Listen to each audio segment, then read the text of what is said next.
So let's get right into it, because as I said in my previous episode, nearing the end, this film review is potentially about the third worst film of this decade, and we are not even into February yet.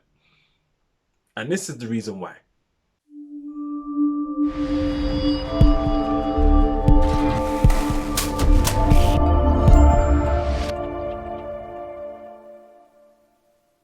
What's going on, people? If you haven't already, please click that subscribe button. The reviews will get better, I promise you. But these last three reviews have been shocking, and they are based on the three worst films of this decade. This one, probably the second or the third worst film. The first spot is cemented for The Turning. This one is for a British film called Greed. Where to start with this film? I have no idea. I was privileged enough to go and watch it before it's been released. Shout out to Cineworld again for that. But again, it was a waste of my time, man. I expected so much more. I was so disappointed. I had a pretty good cast.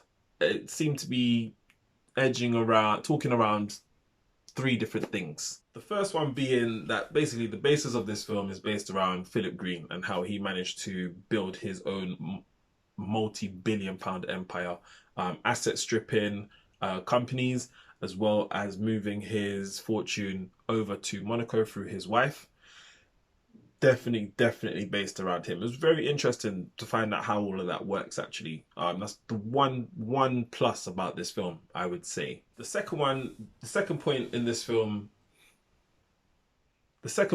film being around slave labor and the minimum wage that is paid to most women who are involved within the making of garments in South Asia, specifically Sri Lanka and Pakistan. And the third and final one being the refugee crisis that is taking place in Greece. So this director and the scriptwriters managed to culminate all three of those things into one film. Now, as a result, I feel like it was a messy film. I got all three messages loud and clear. I just feel like it was executed poorly.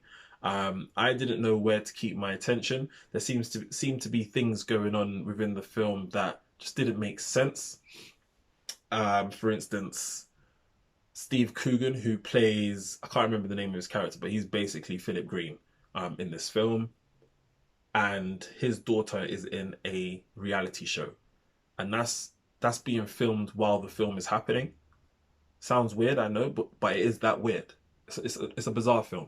Brief synopsis on this film. Steve Coogan's character is trying to rebuild his reputation, and in order for him to do that, he feels that he needs to do this massive, extravagant birthday party to himself on the island of Greece. And the film just follows